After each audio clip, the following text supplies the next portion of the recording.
मुक्ताईनगर आमदार एकनाथ खडसे यांचे जावई प्रांजल केवलकर यांना रेव पार्टी प्रकरणात पकडण्यात आल्यानंतर खडसे यांनी आपली भूमिका स्पष्ट केली आहे।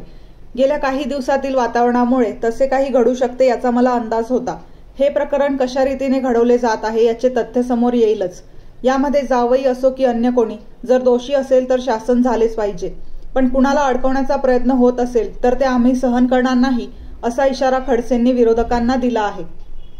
ज्ञानेश्वर सावळे, MG न्यूज, मुक्ताईनगर मध्ये आहे आणि त्या आता अंतिम टप्प्यामध्ये येणारी बैठक। मी फारसं त्याच्यावर बोलणार नाही, परंतु अलीकडे ज्या काही घटना पुण्यामध्ये घडली असं सांगितलं जातं ते मी फक्त तुमच्या चॅनेलवरून पाहिलं। माझं प्रत्यक्ष त्यांच्याशी अजून बोलणं होऊ शकलं नाही, कारण त्या पोलिसांच्या ताब्यामध्ये।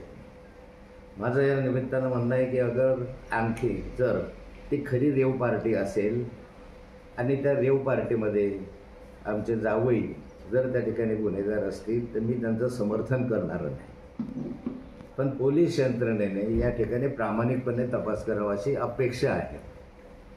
कारण बऱ्याचदा असं होतं की पोलीस काहीही करू शकतात, ही भावना जनमानसामध्ये आहे।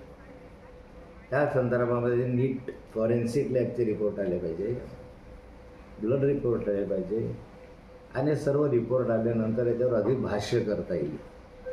अपुऱ्या माहितीच्या आधारावर अधिक भाष्य करणं चुकीचं होईल, त्यामुळे नंतरही मी पत्रकार परिषद घेईल।